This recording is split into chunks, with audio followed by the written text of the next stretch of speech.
wanita hamil trimester ketiga terpaksa melahirkan di atas truk dalam perjalanan menuju RSUD Rubini di Kabupaten Mempawah, Kalimantan Barat. Sang buah hati lahir dalam kondisi selamat dengan bantuan tim medis dan anggota Babinsa. Peristiwa ini pun viral di media sosial. Ibu berinisial N yang tengah menanti waktu bersalin ini tidak bisa melahirkan di rumahnya lantaran banjir membuat aktivitas warga terhambat. Tim medis setempat dan anggota TNI pun mengevakuasi sang ibu dengan menggunakan truk menuju rumah sakit. Namun dalam perjalanan, rasa mulas semakin kuat hingga N terpaksa melahirkan di atas truk. Saat ini, Ibu N bersama bayi cantiknya dalam kondisi selamat dalam perawatan intensif di RSUD Rubini.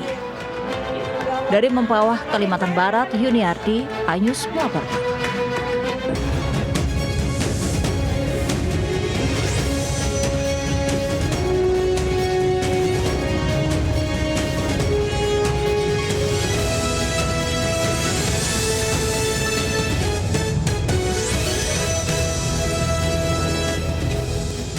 Assalamualaikum warahmatullahi wabarakatuh. Selamat pagi pemirsa, selamat pagi Mega. Selamat pagi Angel, ini hari Minggu, biasanya kalau libur justru malah banyak agenda. Iya ya, asik banget.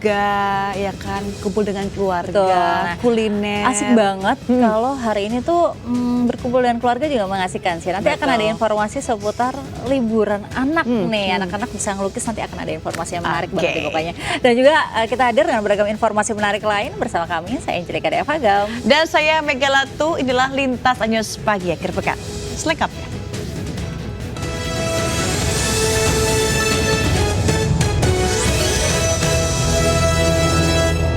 Pemirsa, seorang pelajar SMP menjadi korban ruda paksa 19 orang, di mana 13 pelaku masih di bawah umur.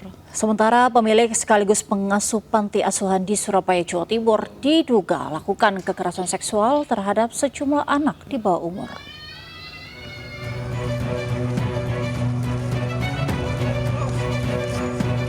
Enam dari 19 pelaku pencabulan ini menjalani penyidikan di Unit Perlindungan Perempuan dan Anak Polda Gorontalo. Mereka mencabuli anak di bawah umur secara berkelit. Korban yang masih berusia 14 tahun tak berdaya karena diancam pelaku. Kasus pencabulan bermula saat korban dijemput salah satu pelaku dan diajak ke sebuah penginapan di kota Gorontalo. Korban dibujuk dan dipaksa untuk berhubungan badan. Pencabulan berlanjut, pelaku lain menjemput korban dan diajak ke rumah pelaku. Sampai di rumah pelaku, korban dipaksa untuk bersetubuh. Jika menolak, korban diancam tidak diantar pulang. Karena dengan rasa takut, kemudian mau melakukan perbuatan tersebut. Setelah pelaku F ini melakukan hubungan badan, korban ditinggalkan di kamar. Jadi ditinggal di kamar, masuk lagi beberapa pelaku yang dilakukan secara bergantian sampai dengan pukul 4 pagi. Jadi ada beberapa pelaku melakukan persetubuhan, ada juga yang melakukan pencabulan terhadap korban. 6 pelaku pencabulan dan persetubuhan ini ditahan di Mapolda Gorontalo. Sementara 13 pelaku lainnya yang masih berusia di bawah umur akan diperiksa setelah berkoordinasi dengan pihak pendamping. Pelaku dijerat pasal perlindungan anak dan terancam hukuman 15 tahun penjara dan denda 5 miliar rupiah. Dari Gorontalo, Nur Faizila Hasan, Anyus melaporkan.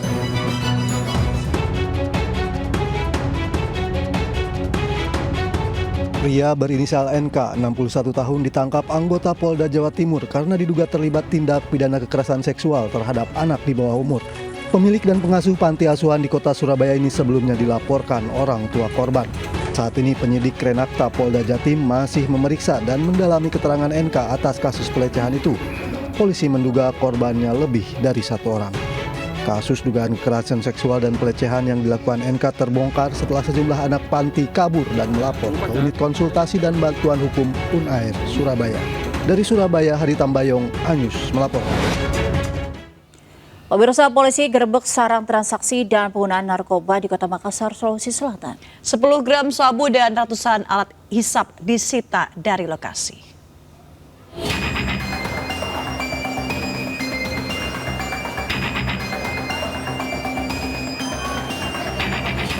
Satuan Reserse Narkoba Polrestabes Makassar menggerebek Kampung Sapiria yang dijadikan tempat bertransaksi dan pengguna narkoba di Kota Makassar, Sulawesi Selatan. Petugas dibantu warga sempat kesulitan saat membongkar sebuah pagar besi berukuran besar yang disinyalir sebagai tempat penjualan dan penggunaan narkoba. Sejumlah petugas yang masuk lewat pintu samping berhasil menerobos masuk dan mengamankan pelaku A beserta 5 paket sabu seberat 10 gram. Selain itu, petugas mengamankan 100 botol alat isap sabu, 2 timbangan elektrik, uang tunai 10 juta hasil penjualan, perhiasan emas, 1 pucuk senjata airsoft gun, 1 badik, dan 1 senapan anak panah. Masyarakat bahwasanya di tempat ini sering dijadikan transaksi narkotika jenis sabu, jadi orang bisa membeli narkotika di sini, kemudian juga bisa memakai narkotika di sini. Jadi mereka ini menyediakan tempat yang dipagari menggunakan pagar besi. Guna proses penyelidikan, pelaku beserta barang bukti dibawa ke Mapolrestabes Makassar. Sementara 3 pelaku masih dalam pencarian polisi. Dari Makassar, Sulawesi Selatan, Julius Fin Ayus melaporkan. Pemirsa, beredar rekaman CCTV pelaku pembunuhan dan mutilasi di Kediri mengajak korban makan malam di sebuah rumah makan. Sementara itu, kondisi kejiwaan pelaku dalam pemeriksaan polisi.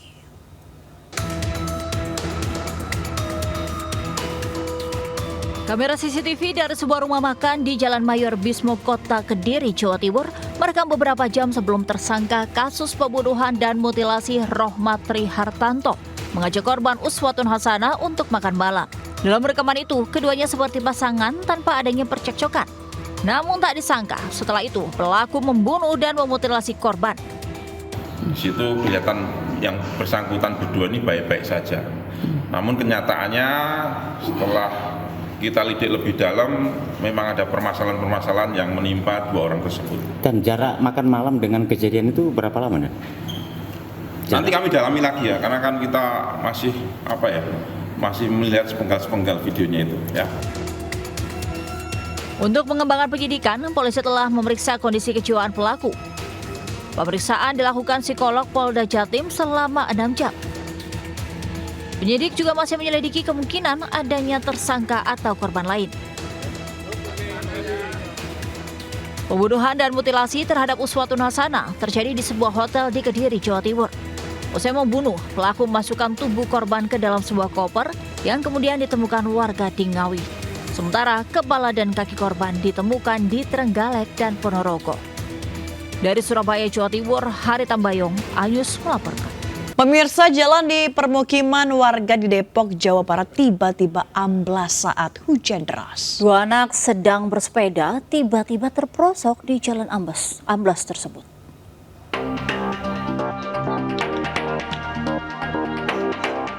Jalan Haji Cebeng RT 08 RW 8 Tugu Cimanggis, Kota Depok amblas mengakibatkan akses warga di wilayah Pondok Duta menuju Bukit Cengkeh terputus. Keterangan warga sekitar, amblasnya jalan ini karena adanya pergeseran tanah imbas hujan yang terus mengguyur Kota Depok. Setelah kejadian, ada 2 anak kecil sedang bermain sepeda tiba-tiba terperosok ke dalam jalan yang amblas tersebut. Mereka berhasil selamatkan warga dan tak alami luka serius. Bawa sepeda 2an langsung grol begitu. Ya untuk anaknya nggak kenapa-napa. Iya, 2. Pak, itu jalan yang amblas kira-kira berapa meter, Pak? Hampir 2 meter. Hampir 10 kali. Mentok sana, Pak. Oh, yang amblas aja? Ketahui jalan amblas ini memiliki panjang 3 meter dengan kedalaman 1 meter. Warga berharap agar dinas terkait dapat segera memperbaiki jalan agar akses warga dapat kembali normal. Dari Depok, Jawa Barat, Yung Rizky, iNews melaporkan. Kita ke informasi lainnya, pemirsa, puluhan warga di Ponorogo, Jawa Timur diduga keracunan usai mengonsumsi makanan di acara hajatan. 1 orang meninggal dunia dan 1 warga lain dirawat di rumah sakit.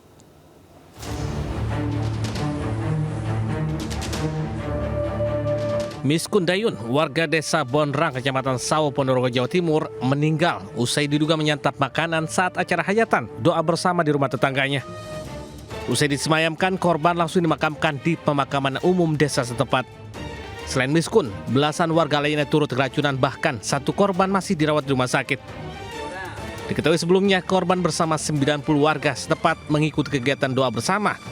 Hingga Jumat siang, warga yang menghadiri acara mengalami demam, diare, pusing, dan mual yang diduga keracunan usai menyantap makanan di acara hajatan tersebut. Itu banyak yang mual, muntah, badan adem panas, murus-murus atau istilahnya itu. Sakit berapa banyak? undangannya sekitar 90 orang. Yang sakit itu dari laporannya Pak Menteri, Pak Heru itu sekitar 47. Tapi yang dibawa ke rumah sakit ada 2 orang. Terus yang satu meninggal? Yang satu meninggal dunia. Polisi yang menerima laporan menggelar olah TKP dan meminta keterangan saksi. Sisa makanan pun diperiksa di laboratorium.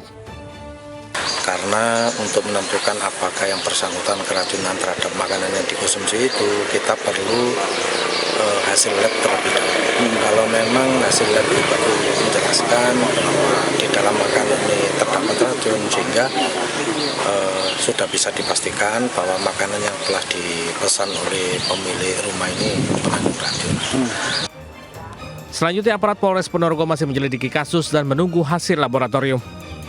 Dari Ponorogo, Jawa Timur, Ahmad Subeki, iNews melaporkan. Pemirsa, proses pendinginan dilakukan pasca kebakaran hebat yang terjadi di gudang kawasan Dadap, Tangerang, Banten.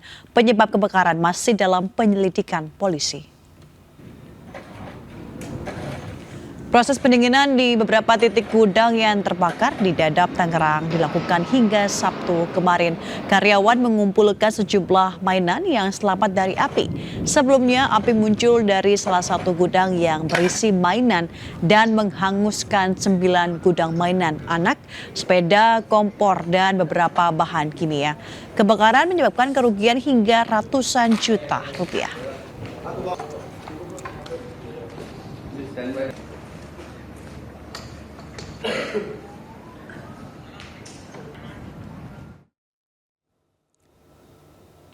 Pemirsa, mulai 1 Februari 2025, pengecer gas LPG wajib mendaftar sebagai pangkalan resmi untuk bisa menjual LPG 3 kg.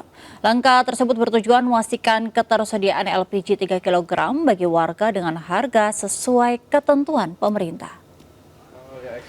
Pemirsa, pemerintah telah mengeluarkan kebijakan bahwa pengecer sudah tidak lagi diperbolehkan untuk menjual gas LPG 3 kg atau gas melon per periode 1 Februari 2025. Pemirsa, saya akan tunjukkan yang mana ini merupakan gas melon yang memang tidak boleh diperjualbelikan oleh pengecer lagi. Nah, bukan pengecer ini lenyap, pemirsa, tetapi mereka tetap bisa berjualan dan mendapatkan pasokan dengan syarat memiliki NIB atau nomor induk berusaha dengan mendaftarkan di Online Single Submission atau OSS. Nah, merujuk pernyataan dari Sri Mulyani, Menteri Keuangan, bahwa untuk anggaran subsidi gas LPG 3 kg di tahun 2024 mencapai 80,2 triliun. Ini artinya anggarannya cukup besar sehingga pemerintah ingin memastikan bahwa untuk anggaran atau untuk sasaran dari gas LPG 3 kg ini dapat merata untuk masyarakat yang membutuhkan. Terlebih kalau kenyataannya di lapangan juga banyak sekali ditemui bahwa toko kelontong atau pengecer ini banyak menimbun gas LPG 3 kg sehingga kita harapkan ke depannya kebijakan ini dapat terus berlangsung sehingga pasokan dan pemerataan dari gas LPG 3 kg ini akan tepat sasaran untuk seluruh masyarakat di Indonesia. Dari Jakarta, Dilamia Aulia, Pandu Priyo, iNews melaporkan. Pemirsa, Gubernur terpilih Jakarta Pramono Anung dianugerahi gelar kehormatan Bang Anung oleh Majelis Kaum Betawi. Sementara seusai dilantik nanti, Pramono Rano siap penuhi janji politik dalam program 100 hari kerja.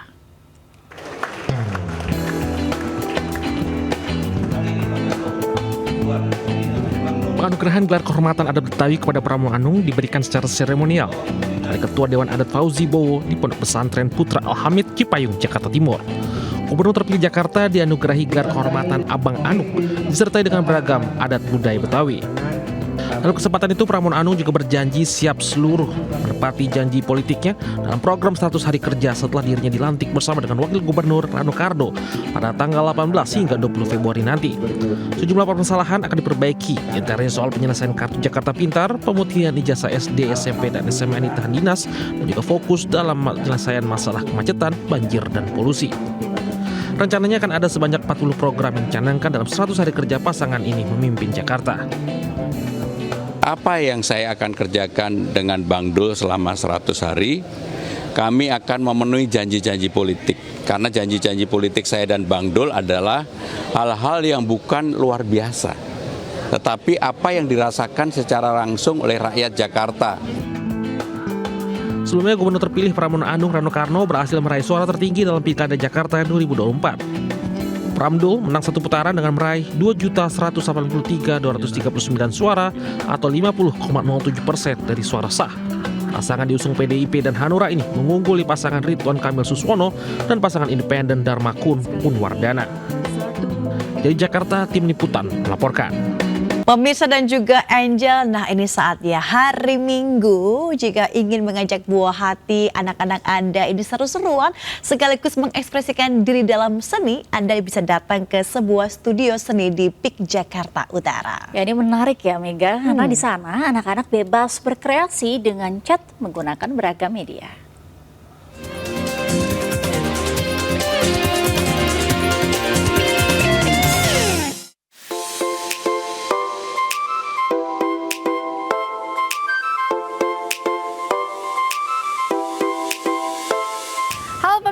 Selamat berlibur dan happy weekend. Hari ini saya mau mengisi waktu liburan saya dengan yang lebih bermanfaat nih. Karena kalau misalnya liburan ke tempat yang itu aja kayaknya bosan banget ya.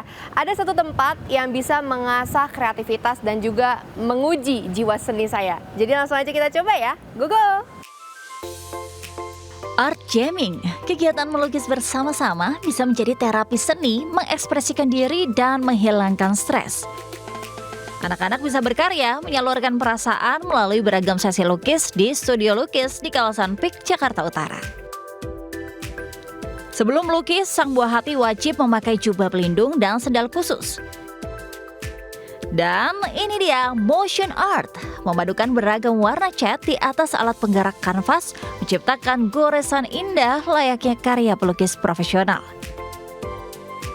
Akhirnya selesai juga nih aktivitas pertama yaitu motion art. Nah ini hasil karya saya pemirsa nih ya. Bisa dilihat memang ini menguji kreativitas sekali, mengasah kreativitas anak-anak juga. Dan kita akan lanjut ke aktivitas yang selanjutnya yang kedua di lantai atas yaitu ya splat art. Splat art menawarkan pengalaman melemparkan cat pada kanvas. Menikmati seni abstrak menciptakan kepuasan tersendiri bagi anak-anak. Tadi ada yang lempar balon, ada yang ditembak pakai tembakan catnya, sama ada yang pakai puter-puterannya gitu. Luas, banyak tembakan. Oke, Hana sama itu tadi catnya pakai apa aja sih? Pakai spons sama kuas, terus sama lempar-lempar balon, pilih warna pink sama warna putih sama warna ungu. Dibanderol dari harga Rp100.000 hingga Rp1 juta, anak-anak bisa menyalurkan kreativitas dengan keluarga dan teman-teman. Tergantung sih Kak, jadi hampir setiap minggu tuh orang-orang sukanya ganti-ganti. Biasanya minggu ini, orang lagi suka yang splat, lagi suka yang slime gitu-gitu. Jadi tergantung dari usia juga mungkin kali ya. Ya kalau untuk anak-anak biasanya lebih ke yang splat sama yang slime sih Kak. Pengalaman melukis beragam teknik seperti motion art, splat paint, dan beer break mewarnai hari libur yang tak terlupakan. Jadi kalau untuk pemirsa nggak usah khawatir karena semuanya di sini bisa menjadi senira. Ini contohnya punya saya yang sudah jadi abstrak, tapi kalau misalnya dilihat ini indah juga kok. Jadi untuk pemirsa dan juga buat anak-anak yang mau melatih kreativitas bisa langsung datang ke tempat ini. Dari Jakarta, Nora Syafika, Rama Ramadona, iNews melaporkan. Kita beralih ke informasi lainnya, pemirsa. Seorang ibu berinisial N asal Kabupaten Mempawah, Kalimantan Barat terpaksa melahirkan anaknya di atas sebuah truk saat dalam perjalanan menuju Rumah Sakit Umum Daerah Rubini Mempawah. Ibu hamil ini dibantu Babinsa Koramil Mempawah Hilir Kodim 1201 bersama warga Dusun Suap dan tim medis Desa Pasir, Kecamatan Mempawah Hilir, Kabupaten Mempawah, Kalimantan Barat.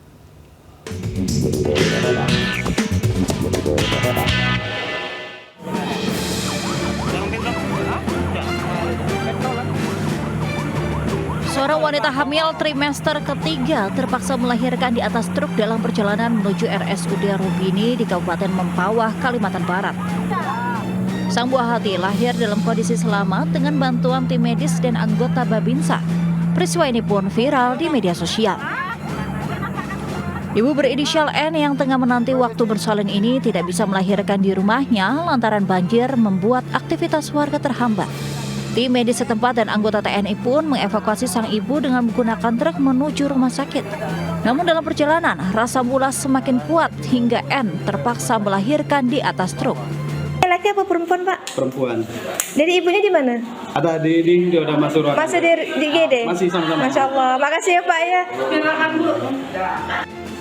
Oh, ini mamanya udah sampai di Saat ini, Ibu N bersama bayi cantiknya dalam kondisi selamat dalam perawatan intensif di RSUD Rubini. Dari Mempawah, Kalimantan Barat, Yuniardi, Anyus melaporkan. Pemirsa, individu orang utan masuk ke wilayah perkotaan di Palangkaraya, Kalimantan Tengah, Jumat sore. Diduga panik melihat banyaknya orang yang menyaksikan primata langka dilindungi ini kabur dan tersengat aliran listrik bertegangan tinggi. Ada orang utan masuk ke area Video amatir warga merekam detik-detik individu orang utan berjalan di atas kabel listrik Jalan Cilikriwut KM 9 Palangkaraya, Kalimantan Tengah, Jumat sore. Diduga panik, orang utan terus melintas hingga tersengat aliran listrik bertegangan tinggi.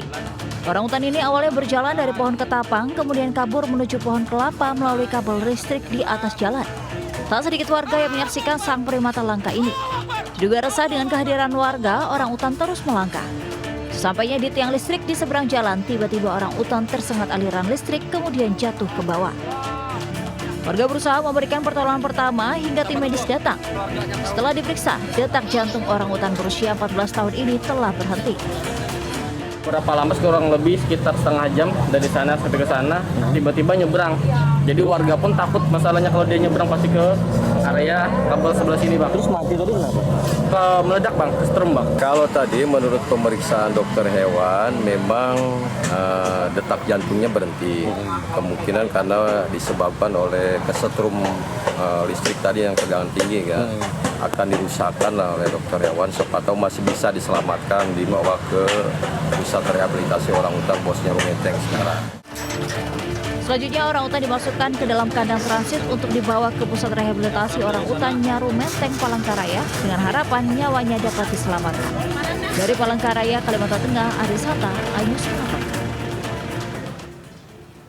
Peristiwa tadi sekaligus menutup Lintas Saya sebagai akhir pekan hari ini. Dan pemirsa, berita-berita tadi juga dapat Anda baca selengkapnya melalui portal okezone.com. Sesaat lagi Anda bisa menyaksikan serangkaian peristiwa lainnya di program Jurnal Lintas iNews Pagi bersama Aulina Iyasya.